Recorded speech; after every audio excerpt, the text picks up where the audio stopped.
जय हिंद दोस्तों, आपका स्वागत है आपके अपने पसंदीदा चैनल स्टडी एंड अपडेट्स में। जय हिंद दोस्तों, मैं राजकमल आपसे एक बार स्वागत करता हूं स्टडी एंड अपडेट्स में। और आज के इस वीडियोस में हम लोग सीआईएसएफ के लिए हिंदी का पाठ करने वाले हैं।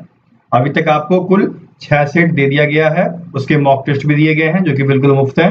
तो वो मॉक टेस्ट आप जाकर वेबसाइट पर लगा सकते हैं, जिसका लिंक आपको डिस्क्रिप्शन बॉक्स में दिया गया है। ठीक है, तो चलिए शुरू करते हैं। 7वां सेट है, इसमें कुल 25 प्रश्न रहेंगे और एक प्रश्न मैं पूछूंगा, उसका उत्तर आपको कमेंट बॉक्स में कमेंट करना है।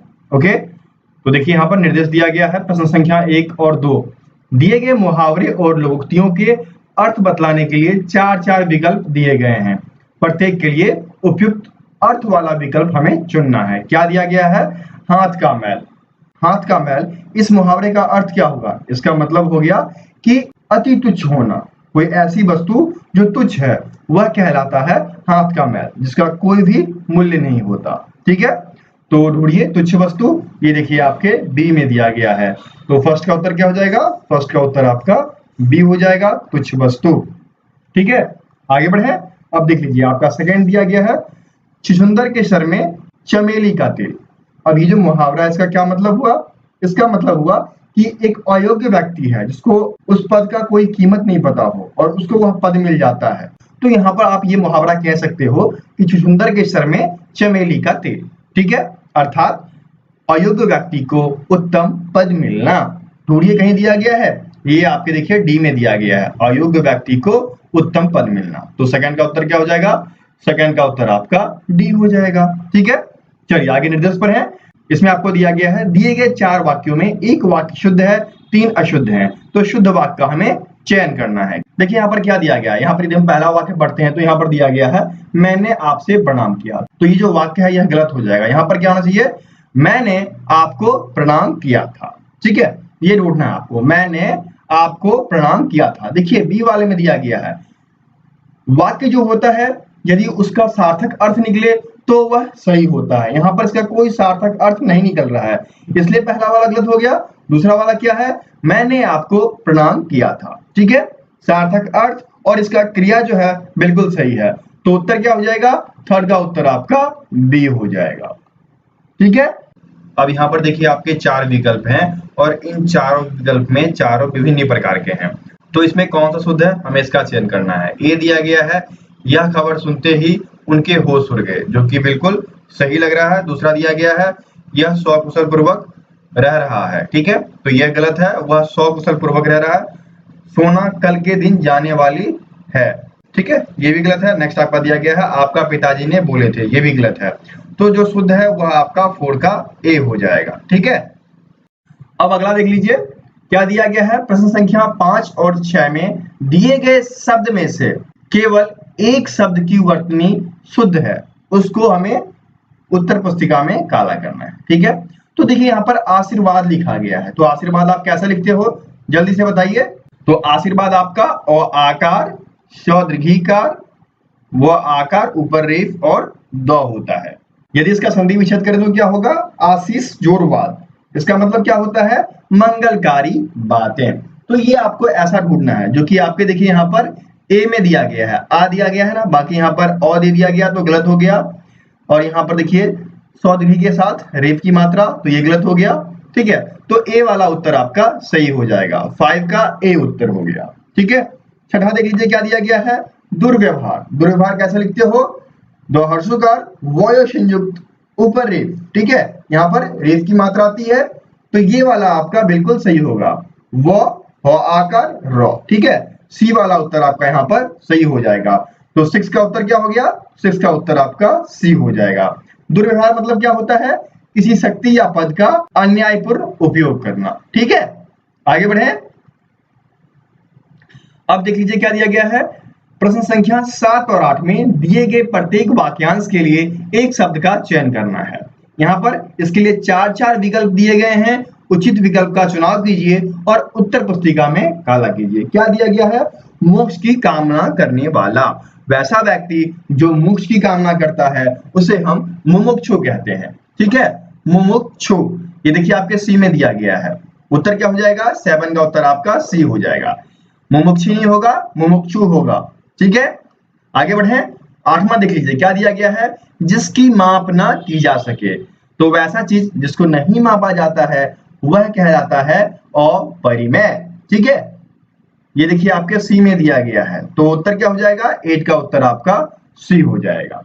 ठीक है, आगे बढ़े।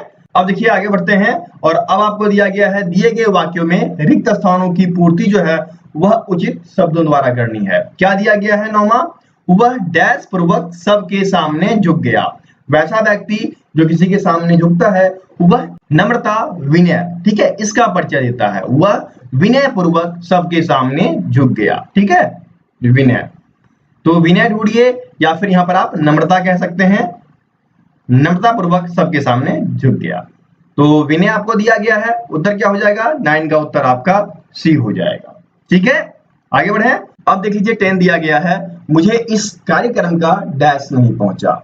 तो कार्यक्रम का यदि हम किसी को बुलाते हैं तो निमंत्रण दिया जाता है, तो किसी व्यक्ति को निमंत्रण नहीं मिला है, उसी की यहाँ पर व्याख्या की गई कि मुझे इस कार्यक्रम का निमंत्रण नहीं पहुंचा। निमंत्रण देखिए आपके बी में दिया गया है, तो 10 का उत्तर क्या हो जाएगा, बी हो जाएगा। ठीक है, आगे बढ़े। अब 11 देख लीजिए क्या दिया गया है, यह एक डैश कथानक है, पुराणिक पौराणिक पौराणिक, अर्थात यहाँ पर जो है पुरानी कथा के बारे में कहा गया है, तो यह एक पौराणिक कथानक है। ठीक है, यहाँ पर पौराणिक होना चाहिए, पौ का रो का नौहर्षी का और क, जो कि यहाँ पर बी में दिया गया है। ठीक है, तो 11 का उत्तर आपका बी हो जाएगा। आगे बढ़ जाए, चलिए आगे बढ़ते हैं। निर्देश दिया गया है, प्रश्न संख्या 12 और 13 में दिए गए वाक्यों में से कुछ में त्रुटियां हैं, कुछ ठीक है। वाक्य के जिस भाग में त्रुटियां हैं उसके अनुरूप ABCD आपको अंकित करना है। ठीक है, देखिए यहाँ पर क्या दिया गया है, हवन के दौरान वेद मंत्रों का जोर जोर से उच्चारण स्पष्ट शब्दों में होना चाहिए, बोलना नहीं चाहिए, होना चाहिए यहाँ पर होगा। ठीक है, तो आपको त्रुटि मिल गया, ये वाला ढूंढिए, ये आपके देखिए होना चाहिए, ये आपके सी में दिया गया है, तो उत्तर क्या हो जाएगा, 12 का उत्तर आपका सी हो जाएगा। ठीक है, चलिए आगे बढ़ते हैं। 13 दिया गया है, विज्ञान के द्वारा स्लैश प्रदत्त स्लैश सत्य सार्वभौमिक होता है, कोई त्रुटि नहीं। देखिए यहाँ पर जब यहाँ पर प्रदत्त दे दिया तो यहाँ पर द्वारा देने की कोई जरूरत नहीं है। ठीक है, यहाँ पर आप लिख सकते हो विज्ञान प्रदत्त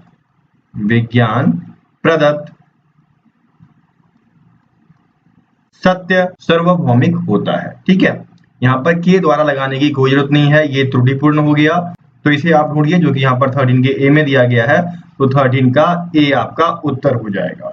ठीक है, आगे बढ़े। अब देख लेते हैं अगला आपको दिया गया है, प्रश्न संख्या 14 और 15 में दिए गए शब्दों का उपयुक्त विलोम शब्द बनाने के लिए 4 विकल्प प्रस्तावित हैं, उचित विकल्प का चयन करना है। क्या दिया गया है, पराडमुख। तो देखिए पराडमुख का जो विलोम होता है वह उन्मुख हो जाता है। यहाँ पर देखिए पराडमुख हो गया जिसका मुख दूसरे की ओर है, और उन्मुख हो गया जिसका मुख उसके ओर है। ठीक है, तो यहाँ पर ये विपरीत हो गया, उत्तर क्या हो जाएगा, 14 का उत्तर आपका सी हो जाएगा। ठीक है, आगे बढ़े। अब देख लीजिए आपको दिया गया है 15, जो कि दिया गया है वक्र। तो वक्र का उल्टा क्या होगा, वक्र का उल्टा आपका सरल हो जाएगा। तो 15 का उत्तर क्या हो जाएगा, 15 का उत्तर आपका डी हो गया। ठीक है, आगे बढ़े। अब देख लीजिए 16वां और 17वां में दिया गया है, दिए गए शब्दों के लिए पर्याय अर्थात समानार्थक शब्द के लिए 4 विकल्प दिए गए हैं, जो सही है उसका हमें चयन करना है। यहाँ पर आपको दिया गया है निशा, तो निशा का पर्यायवाची जो होता है वह होता है यामिनी,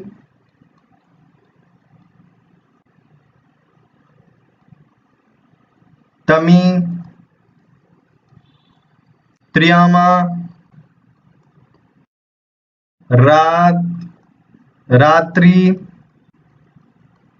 रैन इत्यादि। ठीक है, चलिए ढूंढिए, इनमें से कोई एक दिया गया है, बिल्कुल दिया गया है, सी में देखिए दिया गया है रात्रि, तो सेक्शन का उत्तर आपका सी हो जाएगा। ठीक है, आगे बढ़े। 17 देख लीजिए क्या दिया गया है, दिवस दिन, दिवस जो है दिन को बोला जाता है, इसका उत्तर आपका बी हो जाएगा। आगे बढ़े। 18 दिया गया है, यहाँ पर क्या है, सुक्ति का सही संधि विच्छेद क्या होगा। तो देखिए यहाँ पर सुक्ति का जो विच्छेद होगा वह हो जाएगा सुजोर उक्ति, यहाँ पर उकार जोर उकार। ठीक है, ये दोनों मिलकर दुर्ग उकार हो जाते हैं। देख लीजिए सु जोर ऊ, तो ये आपका हो गया दुर्गु। ठीक है, तो यहाँ पर 18 का उत्तर आपका बी हो जाएगा। दीर्घ संधि है ये आपका। ठीक है, आगे बढ़े। 19 देख लीजिए क्या दिया गया है, पावक। पावक का संधि विच्छेद क्या होगा, पौ जोर अक बराबर पावक हो जाता है। तो देखिए पौ आपके सी में दिया गया है, तो 19 का उत्तर आपका सी हो जाएगा। आगे बढ़े। 20 देख लीजिए क्या दिया गया है, बदस्तूर में कौन सा उपसर्ग है। देखिए उपसर्ग कौन होता है, जो पहले लगता है, प्रत्यय जो बाद में लगता है। तो यहाँ पर जो उपसर्ग है वह है आपका ब।